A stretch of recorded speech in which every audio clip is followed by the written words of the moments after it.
यशोमती मैया के नंद लाला। परब्रह्म ईश्वर ने पूरी सृष्टि की रचना केवल एक प्रहर में कर दी थी, किंतु जब उन्होंने स्त्री को बनाया तो उन्हीं परमेश्वर को पूरे 7 दिन और 7 रातें लग गईं, क्योंकि उन्हें स्त्री के व्यक्तित्व में मां बनने की अद्भुत क्षमता का निर्माण करना था, जो अपने तन को असहनीय पीड़ा देकर उसमें से एक नए जीव को जन्म देती है, जो अपने रक्त को दूध बनाकर अपनी संतान का पोषण करती है। वो एक मां ही होती है।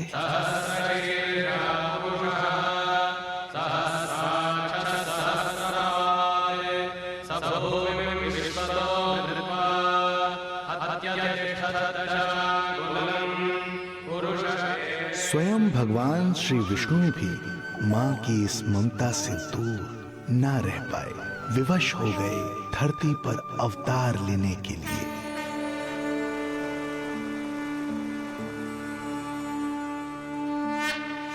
शांताकारं भुजगशयनं पद्मनाभं सुरेशं विश्वाधारं गगनसदृशं मेघवर्णं शुभांगं लक्ष्मीकान्तं कमलनयनं योगी वीरध्यानगम्यं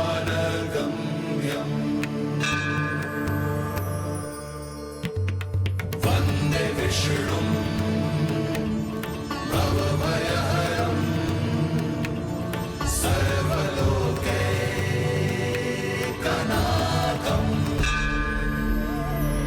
वन्दे विष्णुं भवभयहरं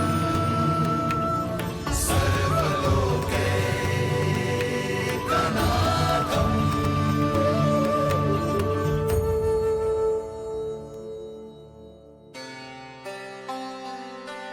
प्रणाम प्रभु। प्रणाम प्रणाम माता।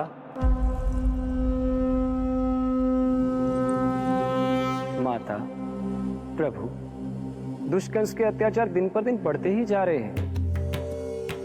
पृथ्वी की शांति नष्ट हो रही है प्रभु, और मैं देवराज इंद्र होकर भी कुछ नहीं कर पा रहा हूं।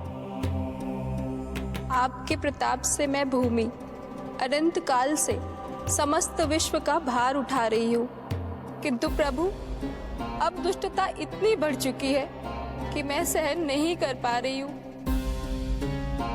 अब दया कीजिए प्रभु, इससे पहले कि मैं बुराई के इस असीम भार के नीचे दबकर ब्रह्मांड की अतल गहराइयों में खो जाऊं।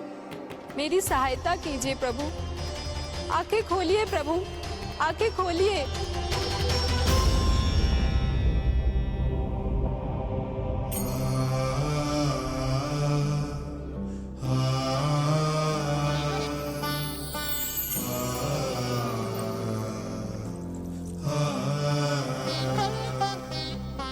चिंता मत कीजिए, समय की पुकार को अनसुना नहीं करूंगा। मैं आप सबका कष्ट हरूंगा। मैं अवश्य अवतार लूंगा, मैं अवश्य अवतार लूंगा, मैं अवश्य अवतार लूंगा। श्री कृष्ण के रूप में, श्री कृष्ण के रूप में, श्री कृष्ण के रूप में।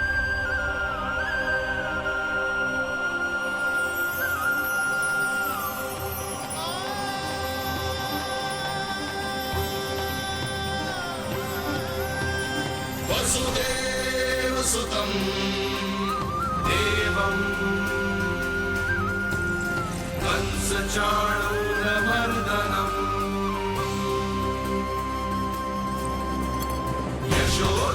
यशोदपरमानन्दं कृष्णं वन्दे जगद्गुरुं।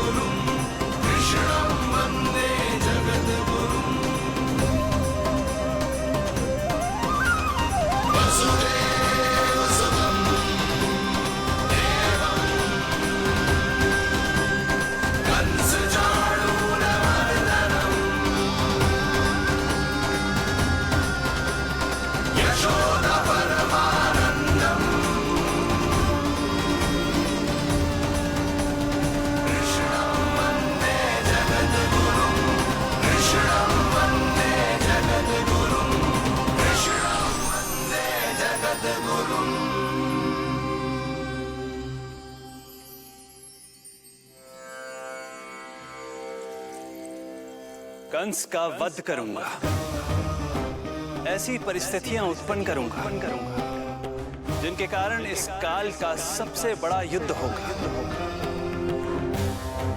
कुरुक्षेत्र के मैदान में मैं सभी अत्याचारियों को एक साथ समाप्त करूंगा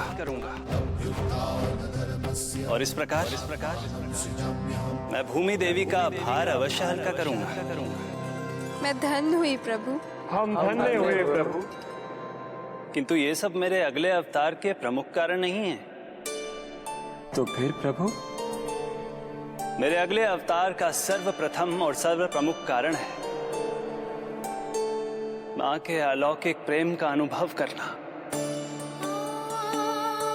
मैं मां की ममता के सभी रूपों का आनंद लेना चाहता हूं। उसके हाथों से भोजन करना, उसके अंग से लिपट जाना, लोरियां सुनना, संसार के सभी संकटों से सुरक्षित उसकी गोद में सोना, उसे मां मां कहकर पुकारना, सांसारिक विषयों के बारे में उससे जानना,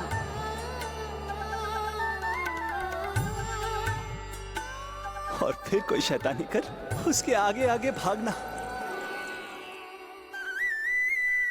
उससे डांट खाना और फिर उसे मनाने के लिए क्षमा मांगना।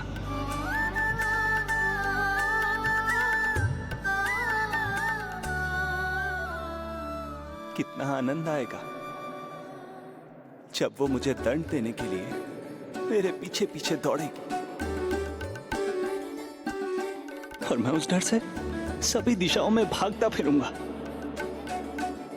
और फिर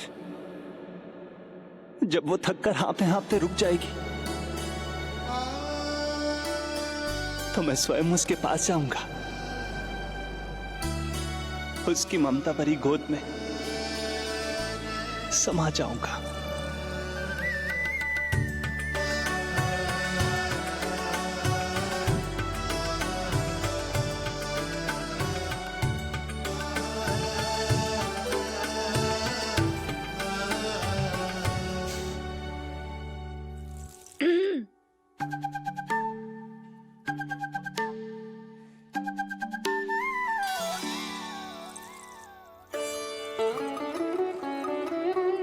प्रभु, एक प्रश्न है। माँ और संतान के अद्भुत रिश्ते के इस आनंद को आप किसके साथ अनुभव करना चाहते हैं?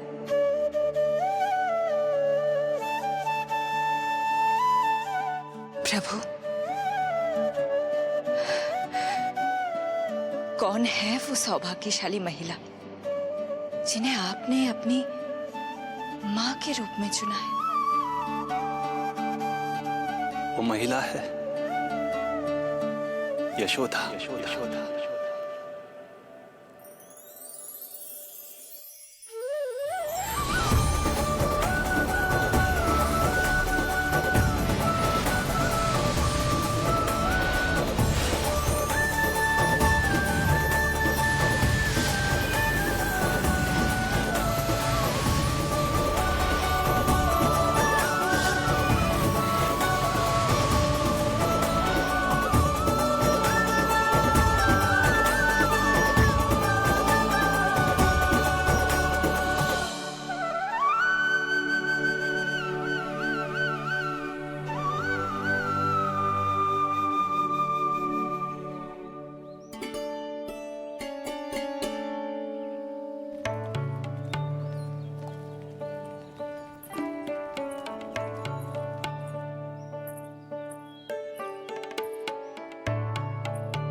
यशोदा आ जाएगो। आपके जैसा बड़ा ना है कि रास्ता ढूंढते हुए अपने आप घर लौट आएगो। बस 6 महीने का बालक है, अबोध है। हे नारायण, क्षमा करना, अपने पति देव से ऊंची स्वर में बात कर ली मैंने।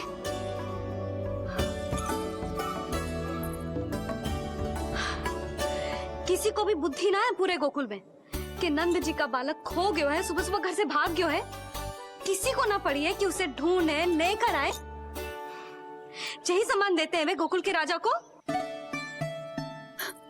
हे भगवान, ना जाने मेरा बच्चा कहाँ होगो, कैसा होगो।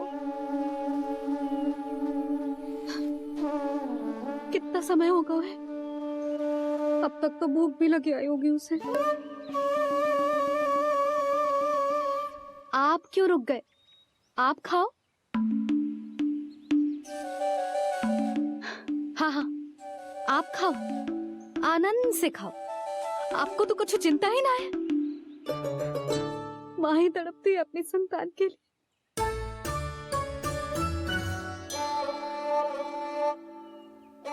अब क्या खाली पेट काम पे जानो है? क्या कहेंगे सब कि यशोदा अपने पति को भूखा रखे? ना ना, आप खाओ, खाओ ना।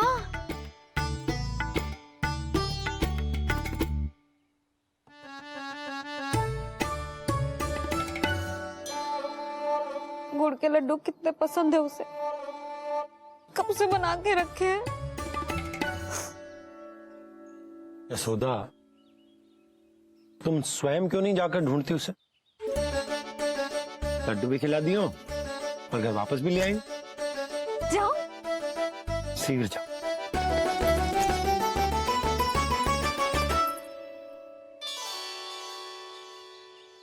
किंतु आप तो खाना खा रहे हो ना पतिदेव? वही तो, मैं खाना खा रहा हूं, परंतु वो भूखा है। तुम जाओ। वो तो भूखा है।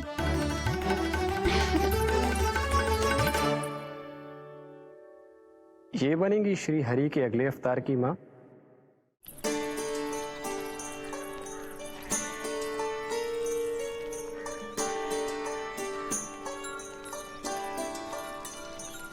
मेरे बच्चे को देखो है ना।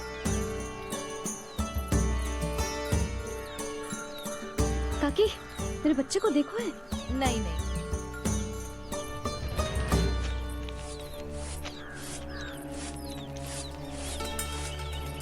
सुमति, मेरे बच्चे को देखो है क्या कहीं? नहीं तो। ना देखो। जानकी, प्रभावती, मेरे बच्चे को देखो है कहीं?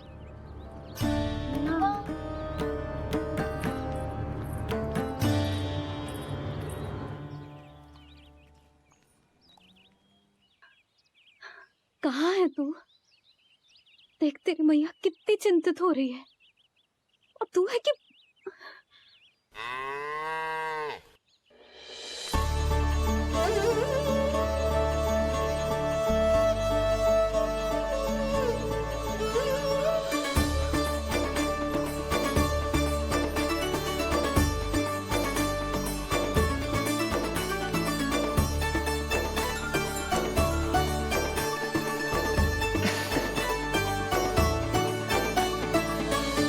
हाँ, अभी तक मैया यशोदा का लाडला यही है, 6 माह का बछड़ा। इसी पर ये अपनी सारी ममता न्योछावर करती हैं। तू फिर भाग गो। प्रतिदिन का काम होगा है तेरा। मैंने कही थी ना, मेरे बिना, अपनी मैया के बिना कहीं ना जानो है। ये संसार कितना भयानक है, कुछ मालूम है तुझे? दुष्ट भरे पड़े चारों ओर। वाह, दुनिया की अनोखी मैया और उसका अनोखा बालक, जो कि बालक है ही ना, गाय का बछड़ा है।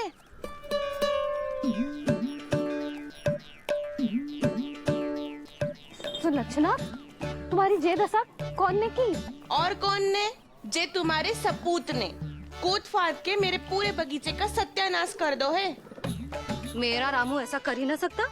जे क्यों आएगा तुम्हारे बगीचे में? रंग बिरंगे फूलों के लिए। फूलों के लिए? हाँ, जीप लपलपाती है इसकी मेरे फूलों के लिए। सुबह सुबह भाग के आ जाता हो इन्हें खाने के लिए। फूल खाने?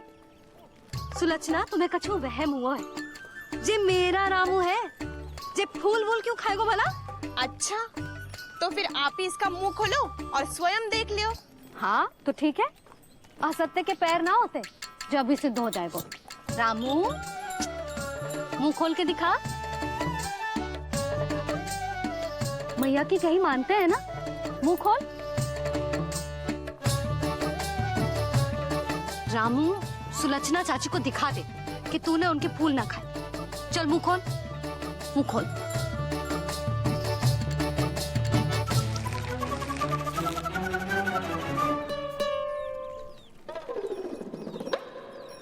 हाँ हाँ देख लो, इसने कुछ ना खाया है। हाँ हम चल रहे हैं। अरे पर मुझे भी तो देख लेने दो। सुलक्षणा, मैं नंद देव की पत्नी हूँ, तुम्हें क्या लगता है मैं असत्य बोलूंगी?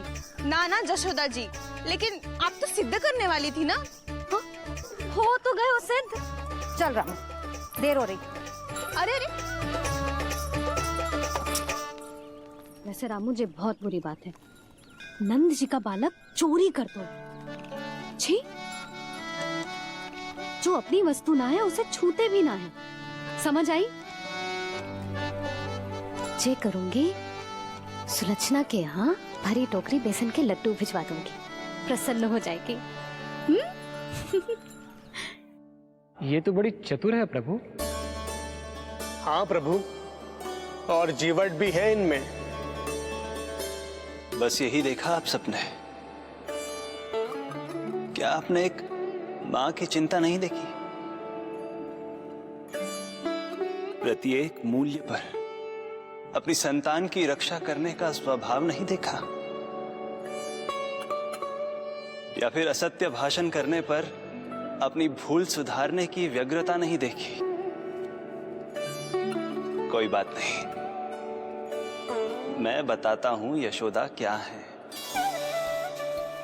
यशोदा पवित्रता की प्रतिमूर्ति है, विश्वास का आधार सुरक्षा की भावना है, ममता का मूर्त रूप है वो, वात्सल्य की गंगा है, भावनाओं का बहता हुआ निर्झर है। यशोदा अपने आप में परिपूर्ण है। यशोदा मां है। प्रभु, मां यशोदा निश्चित ही अद्भुत है, जिनके यहाँ आप पुत्र बनकर जाना चाहते हैं, उन्हें तो असाधारण होना ही है।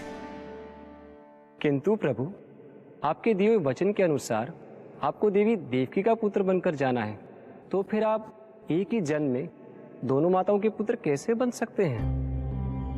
आपका प्रश्न उचित है इंद्रदेव।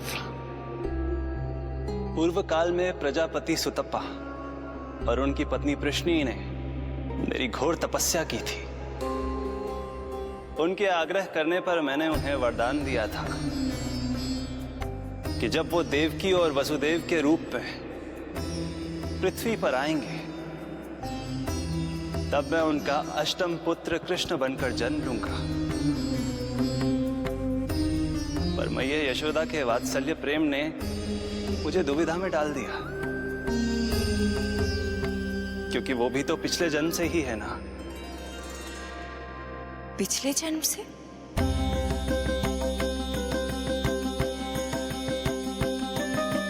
पिछले जन्म में मैया यशोदा 8 वसुओं में से एक श्री द्रोण की पत्नी धरा थी।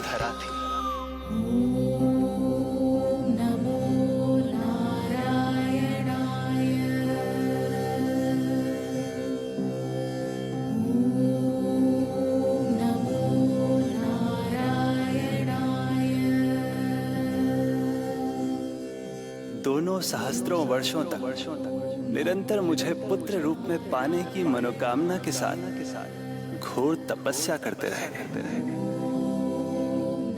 अपने तप में वो दोनों इतने लीन थे कि प्रकृति की कोई भी शक्ति उनका ध्यान भंग नहीं कर पाई।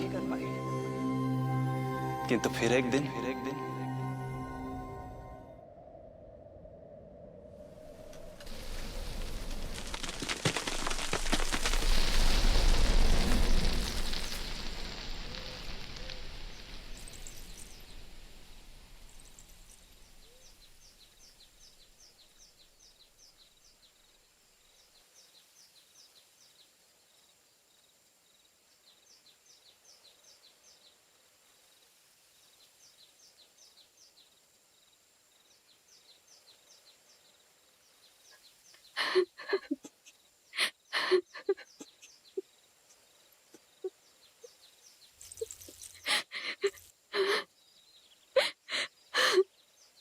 हमारे भक्ति में ऐसी क्या कमी रह गई प्रभु कि अभी तक आपके दर्शन का सौभाग्य नहीं मिला। अब तो सैकड़ों वर्ष बीत गए हैं आपका सुमिरन करते हुए।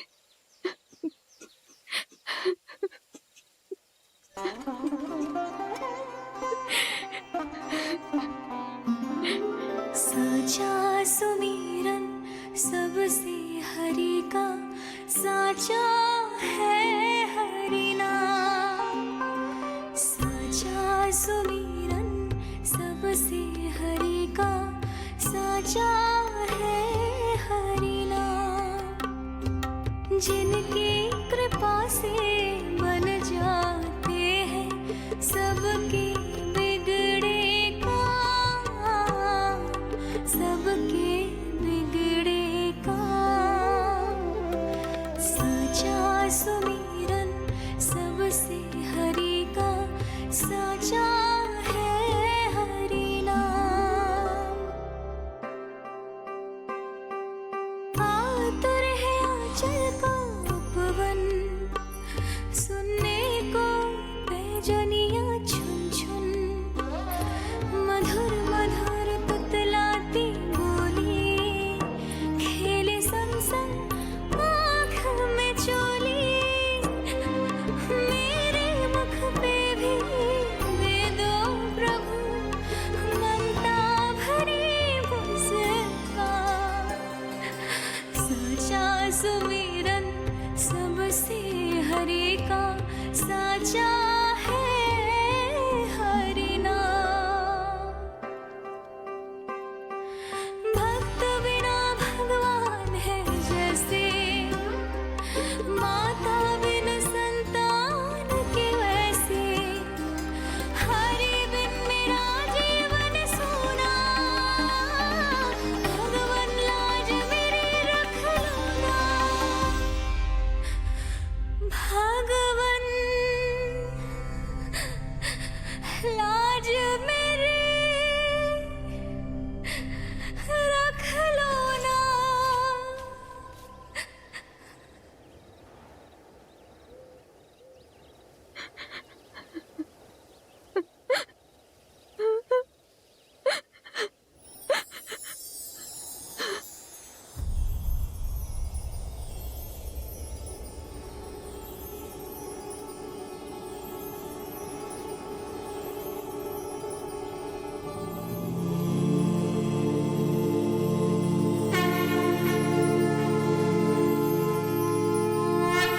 सशंख चक्रम सकिरीट कुंडलम सपीत वस्त्रम सरसीरुहे क्षणम सहार वक्षस्थला शोभितौस्तुभम् नमामि विष्णु शिरसा चतुर्भुजम्।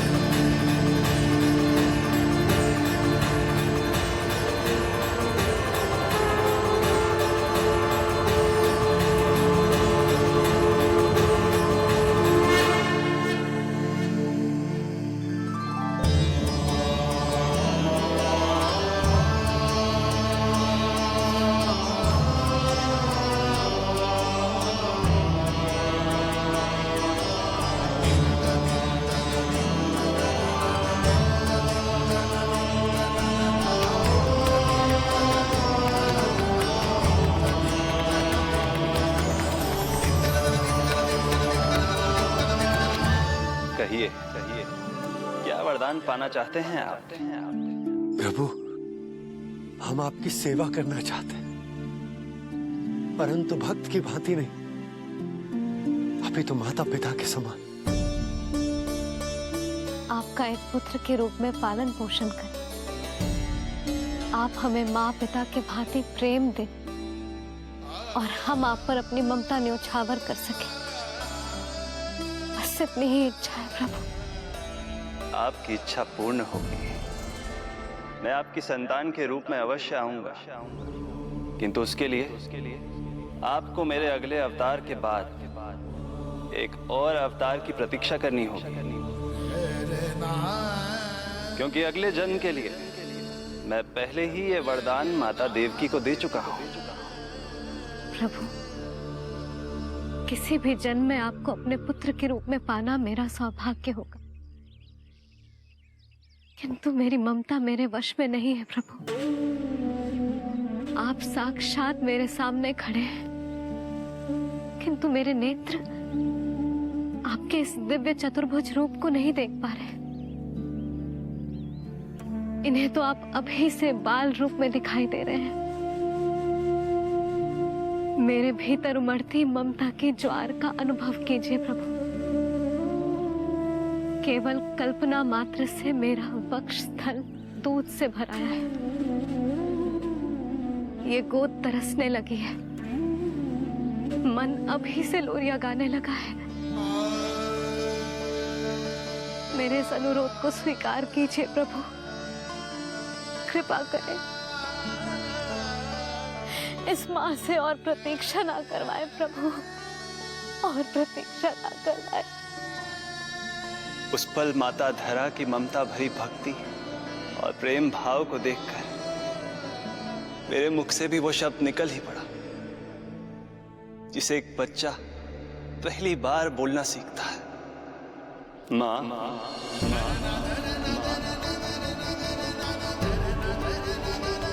अब ये प्रतीक्षा केवल आपकी ही नहीं, मेरी भी होगी।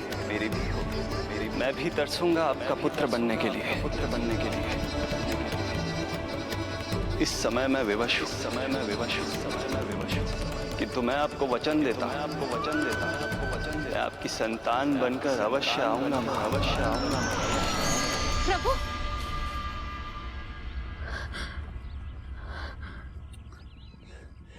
धरा, भगवान ने हमारी पुकार सुन ली।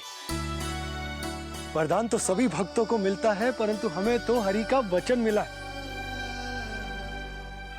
वो आएंगे, अवश्य आएंगे। अब हमें केवल उस शुभ दिन की प्रतीक्षा करनी है। अब और प्रतीक्षा नहीं होगी मुझसे।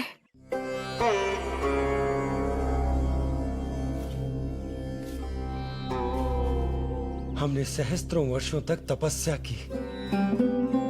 ये समझ लो कि वो तपस्या अभी शेष नहीं। श्री हरि को अपने सामने देखकर मेरी व्याकुलता का बांध टूट गया है। 2 जन्म बहुत बड़ा समय होता है स्वामी। अपने पुत्र के रूप में हरि को गोद में खिलाने के लिए अब मैं और 2 जन्मों तक प्रतीक्षा नहीं कर सकती।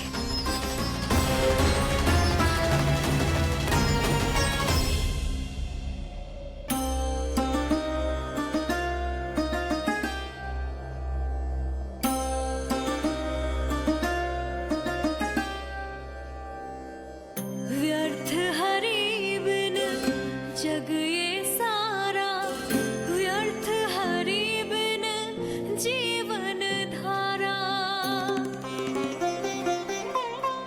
पूजन वंदन व्यर्थ हरि बिन, व्यर्थ धरार जीवन धारा। वरुण देव विनती सुन लीजिए, तन मेरा निर्जल कर दीजिए। हरि के बिन सारा जल तन का सागर सा हो गया है खारा। प्रभु, माता धरा की तपस्या का तेज अत्याधिक है। प्रकृति के पंचतत्व, 5 महाभूत इनकी पुकार सुनने के लिए विवश है।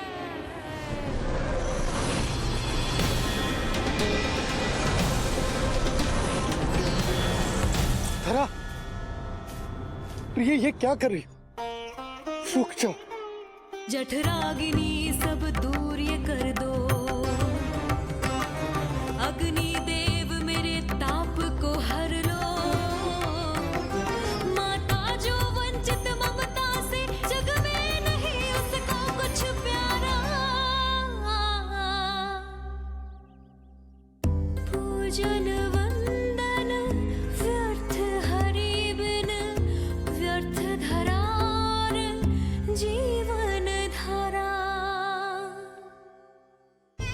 प्रभु, यदि अग्निदेव अपना अग्नि तत्व वापस ले लेंगे तो इनकी पाचन शक्ति नष्ट हो जाएगी और जीवित रहने के लिए शारीरिक तापमान भी अति आवश्यक होता है। यदि वही विलुप्त हो गया तो धरा, तुम्हें मेरी सौगंध मत करो ये। हे भूमाता आकृति दाता, मिथ्या है ये माटी का ढांचा, माटी मुक्त करो इस तन से, जब ना मिला हरि का सहारा। प्रभु, भू तत्व ही तन को भार देता है, उसके बिना ये तो पूरी तरह से ढह जाएंगी। धरा, धरा, ये क्या हो गया? बस करो अब। प्रभु, कुछ कीजिए। मैं संसार का संचालक हूं देवी। नियमों का पालन करने के लिए मैं भी बाध्य हूं। जो वचन मैं पहले ही माता देवकी को दे चुका हूं, यदि मैं चाहूं तो भी उसे तोड़ नहीं सकता।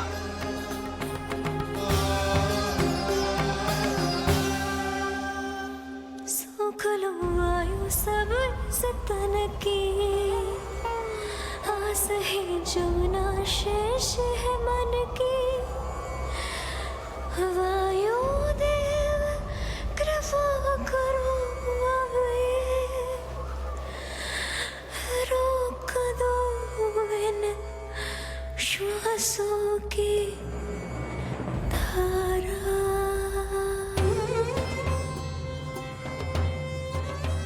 प्रभु, प्राण वायु के बिना प्राणों का बचना संभव नहीं।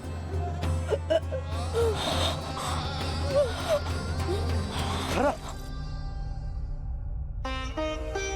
धरा, धरा, धरा, बस करो अब। क्या तुम अपनी सुध-बुध खो चुकी हो? तुम्हारे प्राणों में मेरे भी प्राण बसते हैं प्रिय। रुक जाओ। हे आकाश देव, तुमको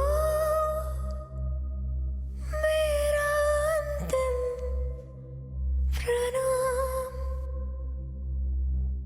अंतरात्मा लीन करो मेरी, लेके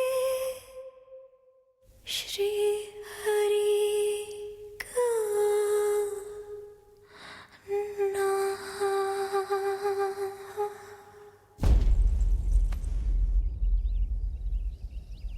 धरा,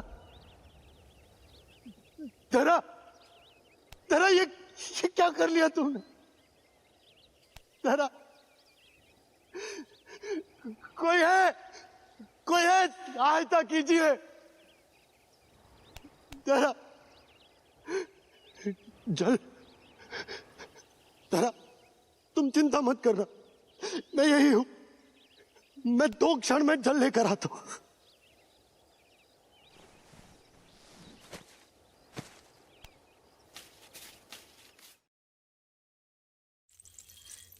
प्रभु, आप नियमों से तो अवश्य बंधे हैं, परंतु आप लीलाओं के स्वामी हैं।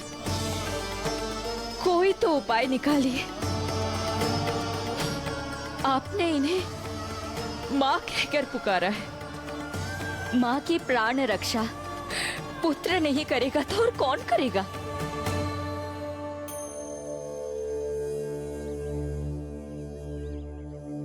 प्रेम ना जिसकी सीमा कोई, ना कोई आयाम, माँ की ममता के आगे विवश हुए भगवान,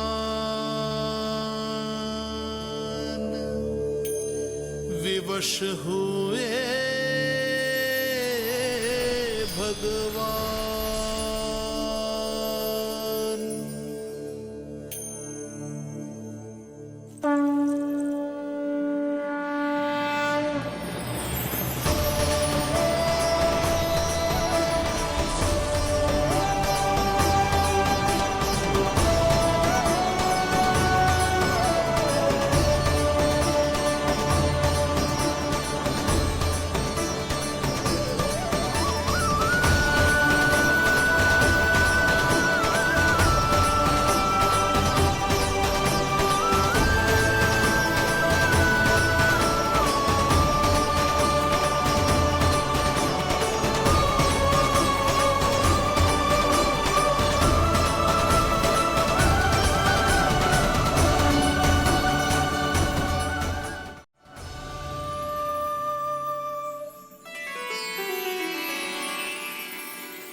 प्रभु, प्रभु नहीं, पुत्र कहो मां।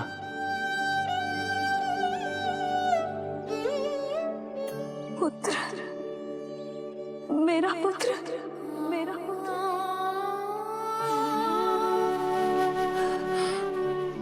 आज जैसे आपने मुझे अपनी गोद में लिटा रखा है, क्या कुछ ऐसा नहीं हो सकता कि शीघ्र ही मुझे आपको अपनी गोद में खिलाने का अवसर मिल जाए? आज तो मैं केवल मूर्छित हुई हूं, किंतु शीघ्र ही यदि मुझे आप पुत्र रूप में ना मिले तो मेरे प्राण चले जाएंगे। ऐसा ना कहो मां।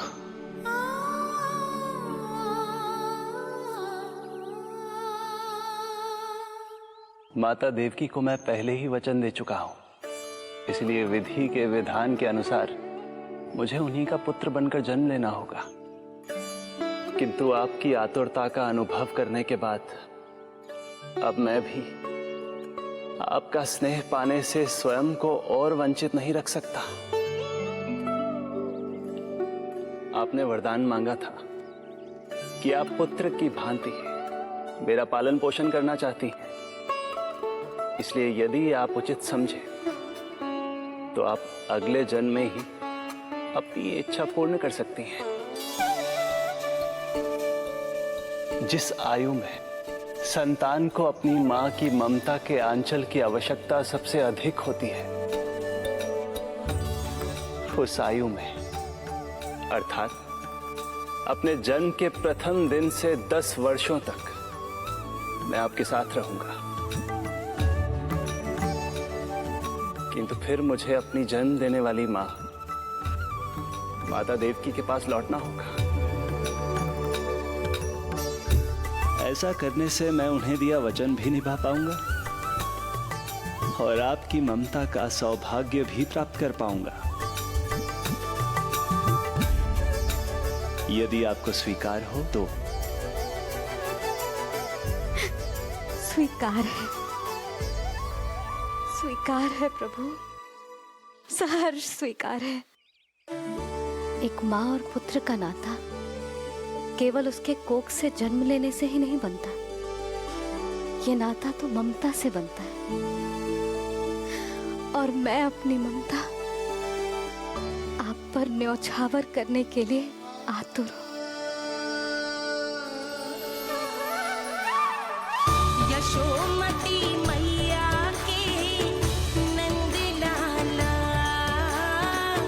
यशोमती मैया के नंद लाला, यशोमती मैया के नंद लाला, यशोमती मैया के नंद लाला। तो इस प्रकार परमपिता परमेश्वर श्री हरि विष्णु एक ही जन्म में दो दो माताओं का पुत्र बनने के लिए उत्साहित भी थे और भावुक भी। किंतु जगत माता श्री लक्ष्मी और अन्य सभी देवगण ये जानना चाहते थे कि श्री हरि ये अभूतपूर्व कार्य कैसे करेंगे। भगवान बोले, ये सब संभव होगा उसके कारण जो मेरे अगले जन्म की कथा का मुख्य पात्र है, कंस।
जब जीवन पर संकट हो तो अभिमान अर्थहीन होता है। जब प्राणों पर बनाए तो सम्मान स्वाभिमान सब निरर्थक होता है। इन व्यर्थ के मूल्यों को बीच में मत आने दो। और दया उसे तो बिल्कुल नहीं। मार डालो साधु संत ऋषि मुनि स्त्री वृद्ध, चाहे वो नवजात शिशु ही क्यों ना हो। किंतु हाँ, यदि शत्रु भारी पड़ने लगे, पराजय सामने दिखाई देने लगे, तो उसी क्षण शत्रु के पैर पकड़ लो और अपने प्राणों की भिक्षा मांग लो। अहंकार को आड़े मत आने दो। अग्निः शेषम ऋणः शेषम शत्रुः शेषम तथैव च पुनः पुनः प्रवर्धेत तस्मात् शेषम न कार्येत। अर्थात अग्नि की एक भी चिंगारी, ऋण की एक भी मुद्रा और शत्रु की एक भी संतान यदि शेष रह जाए तो शीघ्र ही विकराल रूप धारण कर सकती है। इन सब का समूल नाश ही एकमात्र उपाय है अपनी सुरक्षा का। इसलिए कहता हूं,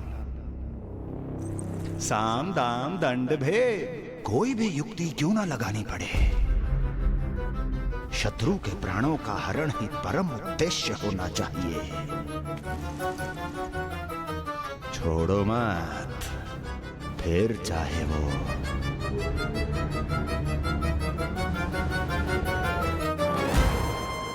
विष्णु ही क्यों ना हो।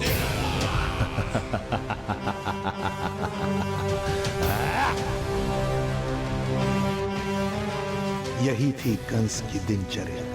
वो प्रतिदिन स्वयं को स्मरण कराता था कि स्वार्थ के लिए किसी भी सीमा को तोड़ने में कुछ अनुचित नहीं है। तभी तो राजगद्दी प्राप्त करने के लिए उसने अपने पिता महाराज उग्रसेन को भी नहीं छोड़ा था। पिताजी,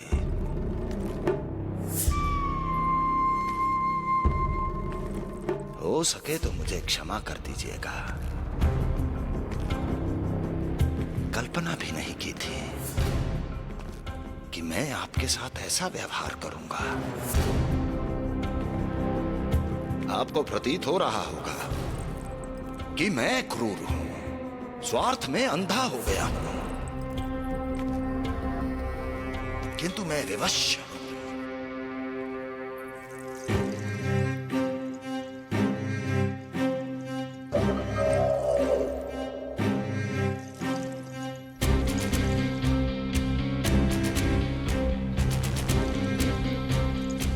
आज से सत्ता का ये भार अब मुझे उठाना पड़ेगा पिताजी,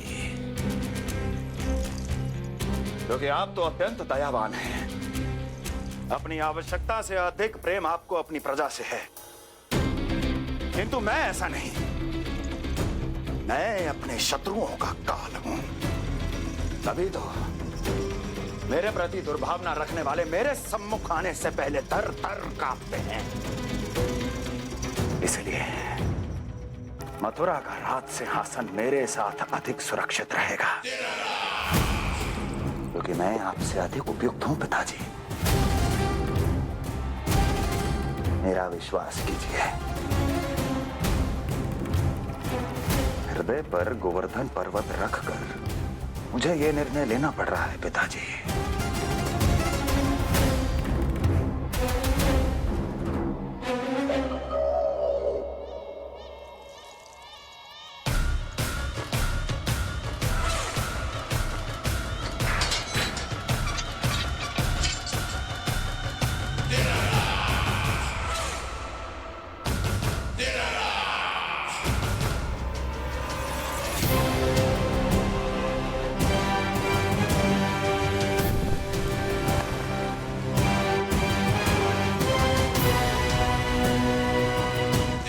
चाबी यमुना में फेंक देना।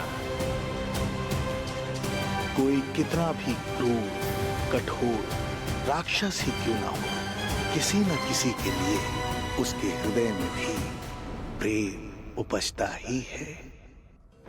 कंस भी इस नियम का अपवाद नहीं था। इस संसार में एक जीवात्मा ऐसी भी थी जिसे वो स्वयं से भी अधिक स्नेह करता था, और वो थी उसकी लाडली बहन देवकी।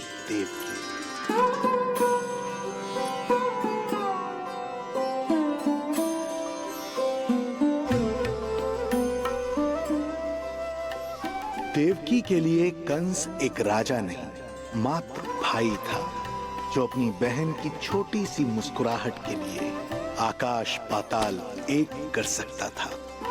अत्यंत धूमधाम से उसने अपनी देवकी का विवाह यादवराज वसुदेव के साथ संपन्न करवाया। रुको, रुको।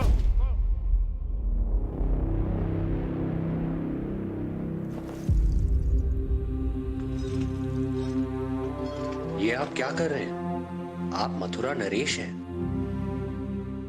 नहीं कुंवर जी, आज मैं मात्र वो भाई हूं जो अपनी प्रिय बहन के साथ बस कुछ क्षण और व्यतीत करना चाहता है। कंस के हृदय में देवकी के लिए उमड़ता प्रेम का सागर तब अचानक सूख गया जब उसने ये आकाशवाणी सुनी। महापापी अत्याचारी कंस,